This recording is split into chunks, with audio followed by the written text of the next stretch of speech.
తాళరేవు మండలం కోరంగి గ్రామ సర్పంచ్ అయినటువంటి పియ్యల మంగేష్ ప్రజా సమస్యలు పట్టించుకోకపోవడం వల్ల ఈరోజు కురిసిన భారీ వర్షానికి ఎస్సీ/బీసీ కాలనీలు నీట మునిగాయి. బాధితులు తమ గోడును రఘు టీవీ 24 ద్వారాగా గౌరవనీయులైనటువంటి ఎమ్మెల్యే దాట్ల బుచ్చిరాజు గారికి విన్నపించుకున్నారు. గౌరవనీయులైన ఎమ్మెల్యే గారికి నమస్కారాలు. ఇక్కడ వర్షానికి ఇదంతా మునిగిపోయిందండి. ఇక్కడ ఉన్న సర్పంచ్ గారు ఏమీ సరిగ్గా చూడలేదు, డ్రైనేజ్ వ్యవస్థ ఏమీ చూడలేదు, అసలు నీరంతా మునిగిపోయింది ఇక్కడ. మరి ఆమె కొంచెం శ్రద్ధ చూపట్లేదు, కొంచెం జాగ్రత్తగా ఆమెను కొంచెం చెప్పి నీరంతా పోయేటట్టు చూడండి. ఇక్కడ దోమలు అవి విపరీతంగా పుచ్చిపోయినాయి, రకరకాల రోగాలు వస్తున్నాయి. దయించి కొంచెం చూడగలరని ఎమ్మెల్యే గారిని నమస్కారాలతో వేడుకుంటున్నాం. సీతారాంపురం అండి, సినిమా హాల్ బ్యాక్ సైడ్ గొల్లల వీధి అండి. ఇది గత ఎన్ని సంవత్సరాల నుంచో ఇక్కడ వాటర్ నిలబడతానే ఉందండి.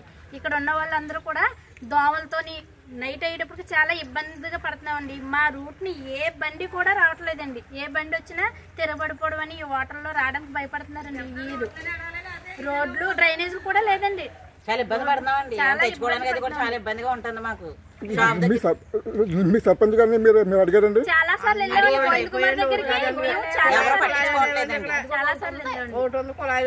ఎవరు ఏం పట్టించుకోవట్లేదండి. అసలు కుళా నీళ్లు పట్టుకోవడానికి కూడా చాలా ఇబ్బంది అండి. వాటర్ కుళా వస్తే నీటిలో గురించి నీళ్లు పట్టుకోవాలండి. జారిపోయి పడిపోతున్నాం. సామాన్ తెచ్చుకుందామన్నా చెయ్యాలన్నా ఇక కాలేజీ పిల్లలు అయితే చాలా ఇబ్బంది పడుతున్నారండి. వెళ్ళాలన్నా కాలేజీ ఈ కంప్లైంట్ గోవింద్ గారికి ఎన్నో సార్లు ఇచ్చామండి. మా ప్రెసిడెంట్ గారు కూడా ఇచ్చేవండి, ఎవరు పట్టించుకోవట్లేదండి.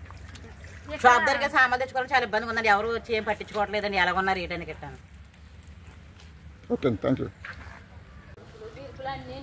ఒక రోజేమో తెల్లగా వస్తాయండి, ఒక 4 రోజులు మురికి వస్తాయండి. వస్తే వస్తుందండి కుళాయి, లేకపోతే లేదండి. అక్కడికి ఇక్కడికి వెళ్ళి ఈదులోకి వెళ్ళి తెచ్చుకుంటున్నామండి నీళ్ళు. కుళాయిలు కూడా సరిగ్గా రావట్లేదండి. దారం రోజు ఇప్పుకుంటే 10 రోజులు పట్టలేదండి. చాలా ఇబ్బందిగా ఉంటుంది వాటర్ కూడానండి.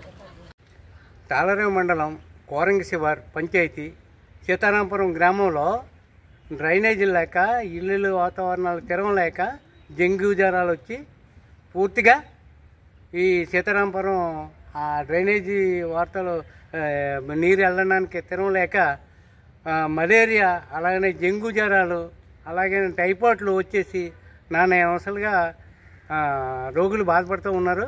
దీన్ని అర్జెంటుగా మీరు డ్రైనేజీ తీసి సంపూర్తిగా ప్రజలకు న్యాయం చేస్తారని చెప్పి ఆంధ్రప్రదేశ్ వ్యవసాయ కార్మిక సంఘ ప్రెసిడెంట్గా నా పేరు దుప్పి అదృష్టి. ఇప్పుడు దాన్ని మీరు ప్రభుత్వం వారు గుర్తించి ఇమ్మీడియట్గా దాన్ని డ్రైనేజీని క్లియర్ చేయాలని చెప్పి కోరుతూ ప్రభుత్వాన్ని విన్నవించుకుంటున్నాను.